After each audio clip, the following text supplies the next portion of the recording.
অবৈধ ক্ষমতায় থাকার জন্য বাংলাদেশে আর কোনো শাসক যাতে স্বৈরাচারী হাসিনার মতন বর্বরচিত পথ অনুসরণ না করে। একটা ছল চাতুরি করে, একটা জোচ্চুরির মাধ্যমে এই বিলটি সংশোধনী সহ পাস করে নেওয়া হলো।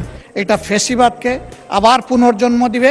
এই গণভবন প্রধানমন্ত্রীর সরকারি বাসভবন হওয়ার কথা ছিল। প্রধানমন্ত্রী এখন কে? তারেক রহমান।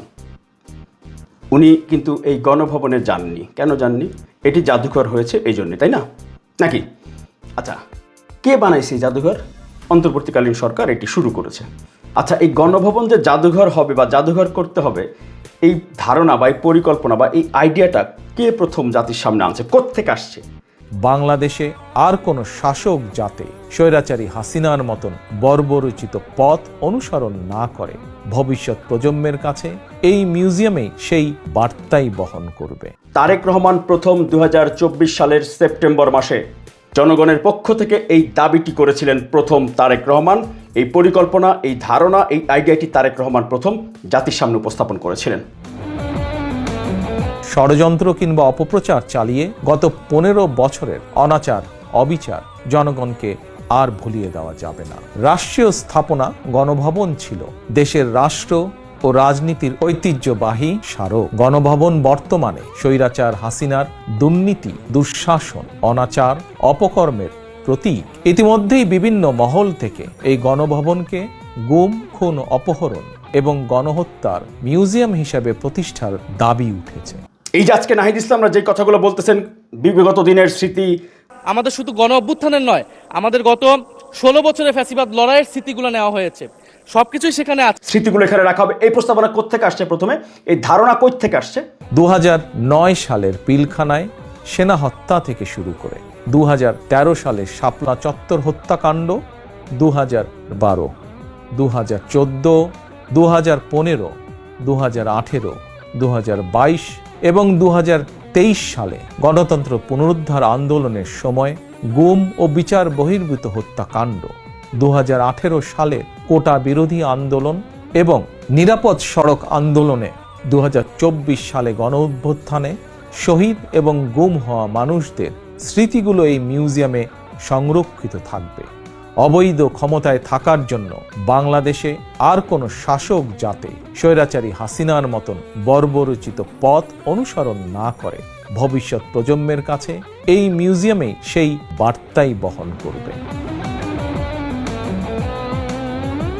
কিন্তু বিএনপির একজনও সংসদে তো জানি না আমি এই বিলের সঙ্গে বা এই আইনটির সঙ্গে, এই আইনে কোনো জায়গায় এই শব্দটি লেখা আছে কিনা যে প্রথম এই গণভবনকে জাদুঘর করার প্রস্তাবনাটি দিয়েছিলেন বর্তমান প্রধানমন্ত্রী বিএনপির চেয়ারম্যান তারেক রহমান।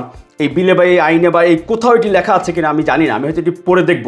কিন্তু অন্তত পক্ষে আপনারা যারা এটির সাথে যুক্ত বা সম্পৃক্ত আছেন, এই যে এই ধরনের অপর পক্ষের বা প্রতিপক্ষের এই ধমকের সুরে কথা শুনতে যারা চান, তারা চান, শুনেন, কিন্তু তারা শুনতে চান না ইতিহাস যারা সঠিকভাবে উপস্থাপন করতে চান। আমি ইতিহাস সঠিকভাবে জানতে চাই, শুনতে চাই। আমি চাই এই আইনে লেখা থাকুক যে এই গণভবনকে জুলাই স্মৃতি জাদুঘর বা জাদুঘর হিসেবে প্রস্তাবনা প্রথম দিয়েছিলেন তারেক রহমান। এইটা এই আইনে, এই বিলে অবশ্যই লিপিবদ্ধ করতে হবে, প্রয়োজনে আবারও এটি সংশোধন করতে হবে। পরিষ্কার কথা। না হইলে আমার তো আর ওদের মতো আন্দোলন করার, ওয়ার্কআউট করার ক্ষমতা নাই। তবে একটু বলি, ইতিহাসে আসলেই সঠিক তথ্য থাকা খুবই খুবই খুবই গুরুত্বপূর্ণ। আজকে হয়তো আপনি উদারতা দেখাচ্ছেন, কিন্তু পরবর্তী প্রজন্মের কাছে, হয়তো আপনার পরবর্তী প্রজন্ম প্রতিপক্ষের কাছে এই ইতিহাসের এই অসম্পূর্ণ অধ্যায় নিয়ে নাজেহাল হতে হবে। হয়তো তখন যেহেতু ইতিহাসে লেখা নেই, তাদের প্রচারণা প্রোপাগান্ডা আছে, আপাতত সেটিও নেই, যে কারণে পরবর্তী প্রজন্ম হয়তো এভাবেই বারবার চুপসে যাবে, তাদের মনোবল হয়তো বারবার ছোট হয়ে যাবে। এই জন্য ইতিহাসে অন্তত সত্যটা তুলে ধরা উচিত। ক্রেডিট আপনি না নেন, আপনি নিজের প্রচারণা নিজে না করেন, আত্মপ্রচার না করেন, সত্যটা অন্তত পক্ষে জাতির সামনে থাকা উচিত। 1971 সালের ইতিহাস নিয়ে এখনও কিন্তু নানা রকম তর্ক বিতর্ক করতেই হচ্ছে এত তথ্য প্রমাণ থাকার পরও। আর জুলাই গণ অভ্যুত্থানের তো বিএনপির পক্ষে বা বিএনপিকে প্রতিষ্ঠিত করার জন্য কোনো তথ্য উপাত্ত নেই, কারণ অদৃশ্য কারণে চারিদিকে শুধু গুপ্ত আর গুপ্ত।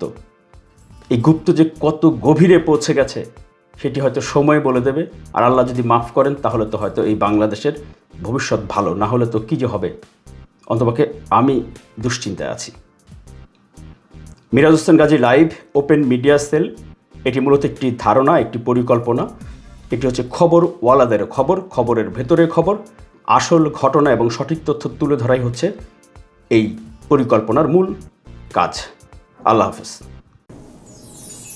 আপনারা দেখছেন ওপেন মিডিয়া সেল।